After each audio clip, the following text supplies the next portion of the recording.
So it's gonna be a fun ride, and it shouldn't be easy, because if it was, anybody could do it. Yeah, and true. I'll probably get beat up, and I've been beat up before, so that's why I look the way I do.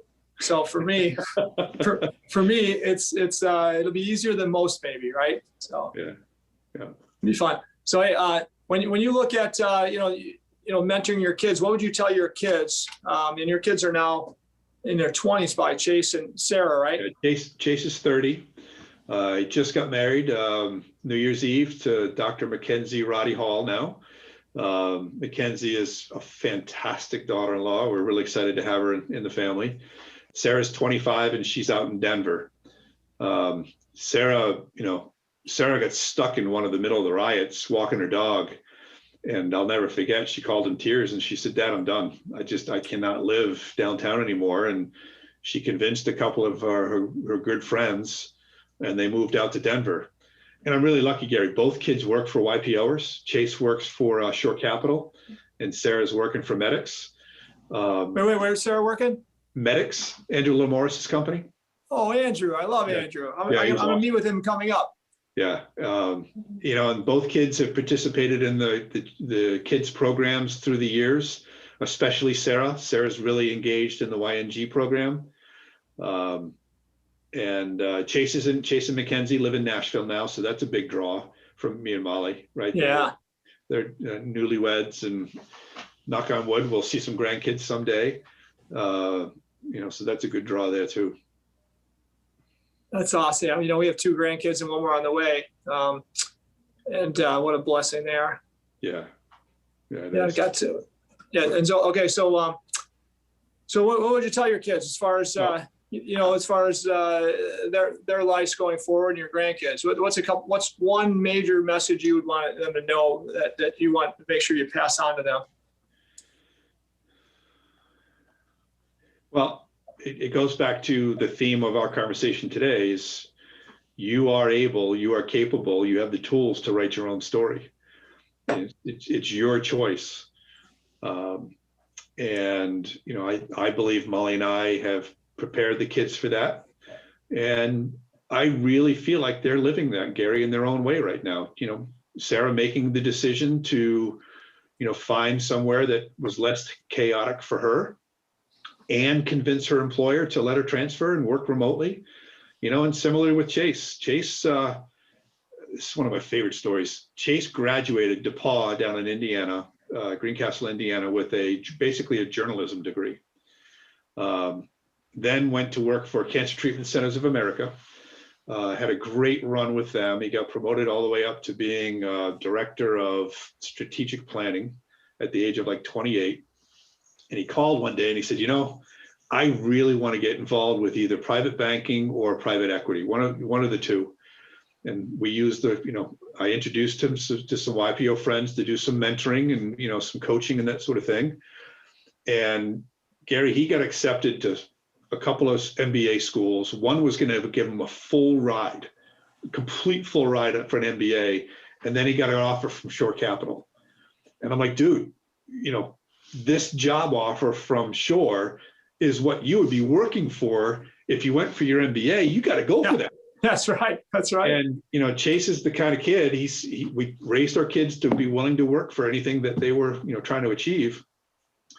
Chase read every book he could get his hands on. He talked to every person he could that would listen to him, or he could ask questions to, and he taught himself private equity.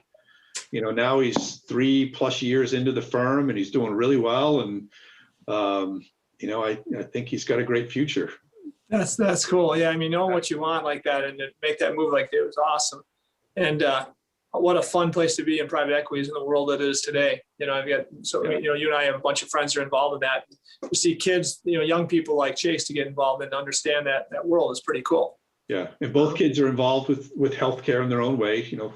Shore focuses on purchasing healthcare businesses, and Sarah's the Medics. They're focused on healthcare staffing, and so in their own way, I still daydream about being in business with the kids some way, somehow, whether it's helping them start their own or whatever that could be. And that's another part of my story. I hope fulfills itself. Yeah, well, if you ever want, you get, you have your kids, either your kids reach out to mine, and I've got two kids that are actually three now. My youngest two now, but Austin runs our company, does an amazing job. He's a really good kid, and he loves networking with other young people, talking about what he's doing. So if they aspire to do something like he's doing, that's great. Janelle runs one of our companies. My 31-year-old daughter runs one of our companies, our national company. She's going to be buying the majority of that from us, and she's going to become the majority partner in the coming year or so. She's going to be a woman-owned business. She's never, her deal was really, people tell her, you can just, start a woman-owned business. So you got your, all this natural business. And she said, no, I mean, not until I can really understand the business would I ever do that. And so she's, spent the last 6-7 years in all different aspects of our industry serving facilities owners. And now she's going to make this jump, but she's going to deliver value, and she's going to be a real majority partner that's buying in on her own, and she'll do great, right? But anyway, so hers she's a different type of leader, but a really compassionate person, and she'll do great. And then my daughter Jordan is my chief of staff for my campaign coming up. She's an attorney.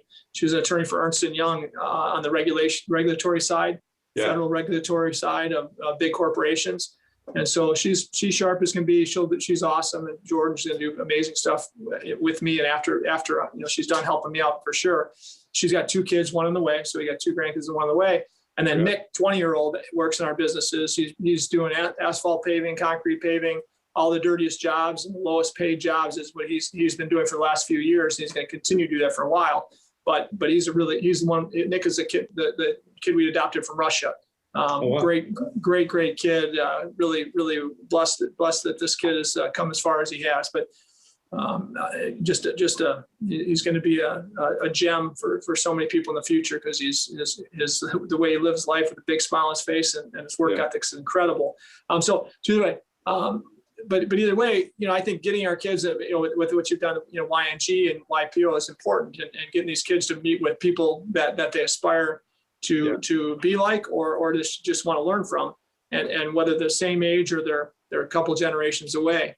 But that's the blessing of YPO. And we mention YPO a lot in this podcast because a lot of my friends that get on are YPOers. But what a great organization Young Presidents Organization is, when you can really mentor younger YPOers, learn from older YPOers, or YPOers younger than you even, right? And you can aspire to do things a little differently as you hear all the cool stories of how people built what they built, right?